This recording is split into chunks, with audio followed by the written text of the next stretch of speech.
महाराष्ट्रामध्ये महिलांचं नेतृत्व करता आणि महिलांच्या दृष्टिकोनातून नेहमीच राष्ट्रवादी पुढाकार घेतलेली आहे आणि येणाऱ्या निवडणुकीच्या अनुषंगाने महिला आपण उमेदवार आहेत असं दिसतं केलं तर एकूण कशा दृष्टिकोनातून आपण महिलांच्या सक्षमीकरणाकडे आपण पाहता?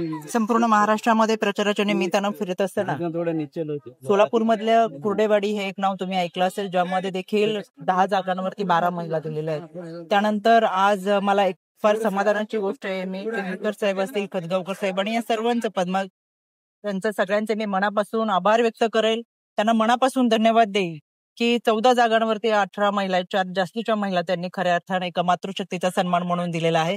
त्यांचे मी मनापासून आभार व्यक्त करत असताना मला खात्री आहे, ज्या पद्धतीने देगलूरकरांच्या नागरिकांनी उत्स्फूर्त मनापासून प्रतिसाद देत आपल्या भागाचा विकास झाला पाहिजे म्हणून आपल्यातलाच माणूस, आपल्याच समस्या जाणून घेणार आणि प्रश्न सोडवण्यासाठी तळमळ असणारी माणसं निवडून गेली पाहिजे, हा त्यांचा विचार निश्चितपणाने 2 तारखेला प्रत्यक्षात येईल.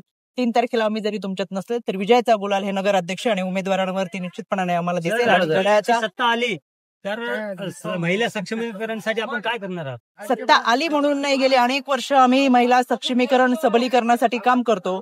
महिला व बाल विकास मंत्री आदिती तटकरे यांच्या माध्यमातून ज्या पद्धतीने लेक लाडकी लाडकी बहीण योजना सुरू आहे, त्याच्याही पलीकडे जाऊन आर्थिक विकास महामंडळाच्या माध्यमातून दुबई एक्स्पो, जिथं 82 देशांचं प्रतिनिधित्व होतं, त्या दुबई एक्स्पो मध्ये जर एकटं कोणी सहभागी होत असेल तर ते मावीम असतं. आणि हे मावीम म्हणजेच वाड्या वस्त्या आणि पाड्यांवरच्या ग्रामीण भागातल्या महिलांनी स्वतः उत्पादित केलेल्या बचत गटातल्या मालाला मार्केटिंग देणारं हे क्षेत्र आहे. त्याचा आम्हाला अभिमान आहे. त्याच्यामुळे सबलीकरण, सक्षमीकरण आणि या माध्यमातून प्रत्येक महिलेला आर्थिक पाठबळ मिळालं पाहिजे, एक आत्मविश्वास मिळाला पाहिजे, यासाठीचा आमचा कायमचा प्रयत्न आहे. आणि म्हणून तो उद्देश आम्ही गेल्या अनेक वर्षापासून या माध्यमातून काम करताना तुम्हाला दिसून येत असेल. त्याच्यामुळे